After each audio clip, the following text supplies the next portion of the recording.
네, 오늘은 하나님을 어떻게 알 수 있는가라는 제목으로 함께 말씀을 나누겠습니다. 먼저 우리가 이제 읽었던 이 19편 말씀을 먼저 보겠습니다. 하나님은요, 하나님 자신을 피조물에게 증거하고 드러내시기를 기뻐하시는 분이십니다. 그 하나님이 어떠한 분이신지를 소개하고 있는 이 말씀이 시편 19편이기도 한데 우리가 읽지는 않았지만 19편 1절에 이렇게 말합니다. 하늘이 하나님의 영광을 선포하고 궁창이 그의 손으로 하는 일을 나타내시는도다. 하나님은 자신을 계시하시죠. 어떻게 해요? 1절의 고백처럼 만물을 통해 하나님이 자신을 계시하십니다. 여기 다시 한번 보세요. 하늘이 하나님의 영광을 선포한대요. 하늘은 하나님이 지으신 피조물인데 이 피조 세계가 하나님의 하나님 되심을 드러낸다라는 것입니다. 그러니까 우리가 하늘을 보면서 예수를 모르는 분들도 야, 이 하늘을 누가 만들었는가 하면서 하나님을 막연하게 생각할 수가 있는 것이죠. 그러니까 이 만물이 하나님이 이 만물을 지었다는 걸 계시하는 하나의 모습이다라는 것입니다. 그래서 바다를 보고도 산을 보고도 그랜드 캐년을 보고도 야, 정말 위대하고 대단하다. 이거 누가 만든 거 아니야? 라고 하는 생각들이 자연스럽게 드러나는 것. 자연 만물을 통해 하나님이 자신을 드러내시는 것이죠. 그래서 이걸 계시라고 말합니다. 계시는 베일에 가려져 있는 걸 드러내다라는 뜻인데요. 자연 만물을 통해 하나님 자신을 계시하신다. 드러내신다. 이렇게 이해할 수가 있습니다. 그래서 수많은 사람들이 하나님을 찾고자 하죠. 그런데 우리가 이제 먼저 기억해야 될 게 두 가지의 극단적 오류입니다. 많은 사람들이 자신의 이성으로 혹은 과학적인 검증으로 하나님의 존재를 드러내고 증명하려고 합니다. 이제 이걸 합리주의다, 이성주의다라고 말합니다.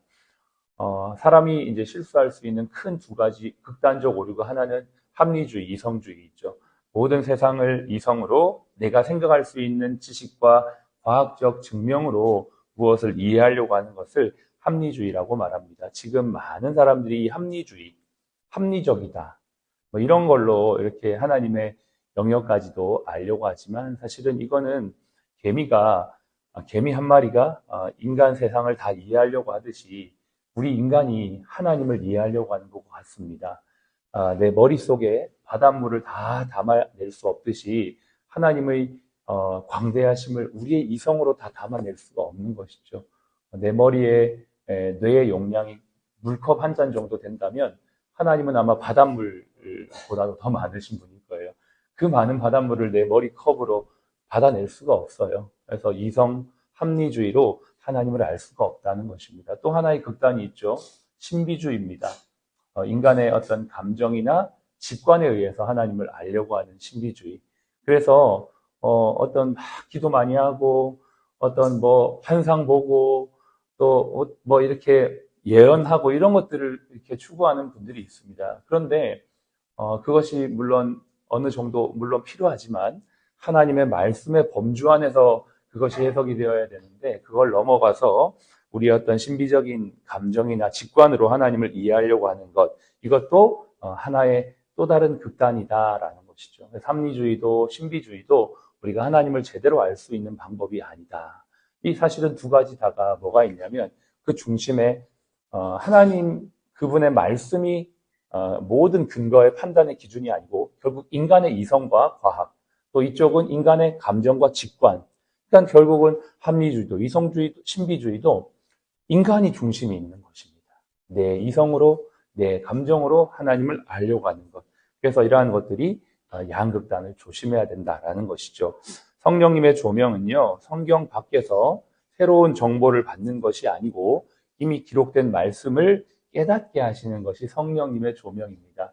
그래서 성령의 감화 감동 조명은 하나님의 말씀을 깨닫고 말씀 안에서 하나님이 어떤 분인지를 알려주는 역할이 성령님의 조명이다라고 우리가 알 수가 있는 것입니다. 그러면 우리는 어떻게 하나님을 알 수 있습니까? 두 가지입니다. 앞서 말씀드린 것처럼 일반 계시, 그러니까 자연 만물을 통해 하나님이 당신을 계시하는 것을 일반 계시라고 말합니다. 19편 1절에도 하늘이 하나님의 영광을 선포하고 궁창이 그의 손으로 하신 일을 나타낸다. 그의 손은 하나님의 손이고 궁창이라는 건 하늘을 말하는데 이 하나님께서 이 모든 우주 만물을 다 지으신 것을 이 자연 만물이 나타낸다는 것입니다. 그래서 이게 이제 일반 계시. 자연 만물을 통해서 하나님을 알리시는 것을 일반 계시다. 그래서 우리가 두 번째 읽었던 로마서로 한번 가보겠습니다. 1장 20절에 이렇게 우리가 읽었었죠. 창세로부터 그의 보이지 아니하는 것들, 곧 그의 영원하신 능력과 신성이 어디예요? 그가 만드신 만물에, 하나님께서 지으신 피조 세계의 만물에 나타났다. 그래서 하나님이 일반 이 계시로 다 자신을 만물 속에 나타내신다는 겁니다. 그러나 뒤에 보세요. 우리가 읽었습니다. 21절. 분명히 나타난 하나님을 알되 하나님을 영화롭게 아니하며 감사하지도 아니하고 오히려 그 생각이 허망하여지며 미련한 마음이 어두워졌다. 그래서 하나님이 만드신 이 만물을 보면서도 정확하게 하나님이 어떤 분인지를 알 수가 없게 되었다라는 것을 성경은 말하면서 우리에게 또 하나의 계시가 있으니 그게 바로 특별 계시입니다. 특별 계시라는 건 특별한 계시다라는 의미가 아니고 하나님의 성경을 특별 계시라고 말합니다. 그래서 우리는 성경을 통해 일반 계시인 자연 만물을 통해 하나님을 알 수 있지만 한계가 있고 잘못 오해할 수 있고 또 잘못된 길로 갈 수 있기 때문에 하나님이 특별히 우리에게 계시로 알려주신 것이 무엇이냐면 바로 성경 말씀인 것이죠.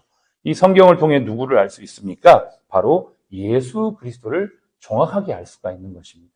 우리의 죄를 해결하고 우리를 구원하실 메시아가 바로 이 예수 그리스도다라는 것을 성경이 우리에게 정확하게 알려주고 있는 것이죠. 그래서 다시 우리 시편으로 넘어가겠습니다. 우리 뒤에 읽었던 7절 보면은 이렇게 말하죠. 여호와의 율법, 여기에서 나오는 율법, 교훈, 또 도, 법, 이건 다 하나님의 말씀을 지칭하는 것들입니다. 7절부터 우리가 이제 9절까지 읽었던 내용을 다시 한번 상기하며 볼 텐데 7절 볼까요? 여호와의 율법은 완전하여 어떻게 해요? 영혼을 소생시키십니다. 그렇습니다. 첫 번째 하나님의 말씀, 하나님의 특별 계시인 말씀이 우리가 딱 읽고 듣고 배울 때 우리 영혼이 살아납니다. 하나님의 말씀은 좌우의 날선 검보다 예리하여 혼과 영과 관절과 골수를 찔러 쪼개고 우리의 마음과 생각을 드러내어서 우리 속에 있는 숨겨진 죄를 드러나게 하고 그 죄를 가지고 어떻게 할고 통해 자복하며 이 죄 문제를 해결하실 분이 누구인가라고 우리 스스로가 질문할 때 그 질문에 대한 대답을 바로 예수 그리스도다라고 알려주는 것이 바로 특별 계시 하나님의 말씀입니다. 그래서 영혼을 소성시킨다는 건 영혼을 살린다는 건데 어떻게 살아날 수 있냐면 이 성경 속에 있는 예수 그리스도를 통해 우리가 살아날 수 있는 것입니다. 그 말입니다. 7절이. 영혼을 소생시킨다. 누구를 통해? 예수 그리스도를 통해. 예수 그리스도가 죄사한 분이고 메시아다라는 걸 명확하게 알려주어서 내 죄 문제를 이렇게 해결받는구나. 예수 믿고 영혼이 소성되는 은혜를 첫 번째 누린다는 것이죠. 두 번째 8절입니다. 7절 뒤에 있습니다. 여호와의 증거는 확실하여 우둔한 자를 어떻게 해요? 지혜롭게 합니다. 로마서에 우리가 앞서 이제 읽었는 내용에 보면 사람들이 하나님을 알되 하나님을 영화롭게 하지 아니하고 스스로 지혜 있다 하나 우둔하게 되어라는 표현이 나오거든요. 사람의 과학과 이성이 아무리 발전하여도 하나님의 지혜와 지식에는 미치지가 못합니다. 그래서 스스로 지혜 있는 것처럼 생각하지만 진짜 하나님을 모르는 자는 어리석은 자요, 우둔한 자라는 것을 알 수가 있는 것이죠. 그러나 성경 말씀은 어떻게 합니까? 그 우둔한 자에게 참 지혜를 준다라고 말해주고 있습니다. 여러분, 진짜 지혜로운 자들이 바로 누구인가? 하나님을 알고 예수님을 정말 믿고 살아가는 자들에겐 참 지혜가 임합니다. 정말 그 초등학교밖에 못 나온 권사님들도 성경을 정말 수십독, 수백독 하신 분들 보면 얼마나 지혜로운지 몰라요. 모든 지혜와 계시가 이 성경 속에 있는 줄로 믿습니다. 그래서 우리가 하나님의 말씀을 통해 영원히 소성함을 입고 두 번째 우리의 지성이 깨어나는 참 지혜를 얻게 된다. 세 번째 8절입니다. 여호와의 교훈은 정직하여 마음을 기쁘게 한다. 감정을 어떻게 합니까? 소생케 하는 거예요. 혹시 이 자리에 아침에 기분 안 좋고 마음이 좀 우울하고 좀 슬프게 답답하게 오신 분 계시나요? 하나님 말씀 들을 때 우리의 마음이 감정이 회복되는 줄로 믿습니다. 여호와의 하나님 말씀이 이렇게 우리의 영혼을 온전히 회복시킨다는 것입니다. 그 다음 볼까요? 8절 그렇게 했고 여호와의 계명은 순결하여 눈을 밝게 하신도다. 이건 뭡니까? 통찰력, 영적 시력을 준다는 거예요. 통찰력과 판단력. 그래서 이것이 지혜로까지 연결되는 것입니다.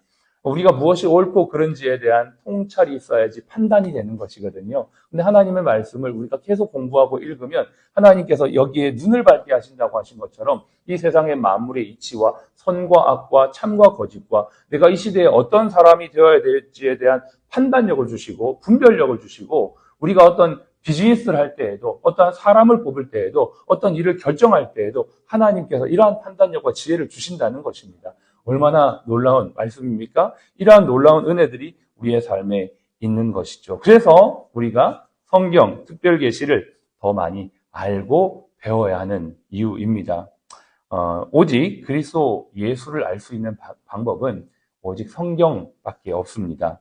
예수 그리스도를 통해 우리의 삶의 문제, 죄 문제가 해결되면 우리의 모든 무너져 있는 삶의 영역, 특별히 영적인 문제, 영혼을 소성시킨다고 해요. 영적인 문제, 그 다음에 지적인 문제, 감정적인 마음의 문제, 통찰력과 지혜 문제까지도 하나님의 말씀 속에서 회복되는 은혜가 있는 것입니다. 그래서 우리가 이 성경을 통해 우리가 있는 삶과 일터의 자리에서 무너진 하나님의 나라를 세우는 힘과 능력이 바로 성경에서부터 시작된다는 것입니다. 저와 여러분들이 이곳에서 예배를 드리는 건 정말 크나큰 축복이 아닐 수 없습니다. 그러나 여기에서 한 단계 더 나아가야 합니다. 하나님의 말씀을 배워야 합니다. 특별 계시인 예수 그리스도를 알아야 합니다. 우리가 그래서 알고 믿는 바가 온전히 하나가 되어서 그리스도의 장성한 분량까지 가는 자들이 많아져야지 이곳에서 하는 우리의 비즈니스가 우리의 삶을 통해 우리의 모습 통해 하나님 나라가 이루어지게 되는 것이죠. 내일부터 참 좋은 날입니다. 4월 1일. 네, 딱 성경 공부가 시작이 됩니다. 가능한 한 많은 분들이 함께 참여하시면 좋겠습니다. 한 40주 정도 매주 수요일마다 30분씩 성경 공부를 할 겁니다. 1년 시간이 금방 가더라고요. 어느덧 3월이 다 지나갔어요. 2026년을 시작한 지가 얼마 안 된 것 같은데 벌써 3개월이 지나갔습니다. 아마 2026년도도 금방 지나갈 거예요. 너무 화살처럼 빨리 지나가잖아요. 그런데 성경은 분명히 말합니다. 너희는 시간과 기회를 사라. 에베소서 말씀에 때가 악하기 때문에 시간과 기회를 사라고 했습니다. 여러분 무엇을 사시겠습니까? 매일 흘러가는 시간 그냥 두지 마시고요. 일주일에 한 번 수요일 30분의 시간을 여러분 말씀을 사는 시간으로 투자하십시오. 그러면 반드시 여러분에게는 영혼이 소성케 되고 지혜가 임하고 마음이 평안해지며 통찰력과 판단력이 임하여서 하나님 나라를 세우는 멋지고 훌륭한 일꾼들로 세워질 줄로 믿습니다. 우리 병원이 그렇게 세워지기를 주의 이름 축복합니다. 기도하겠습니다.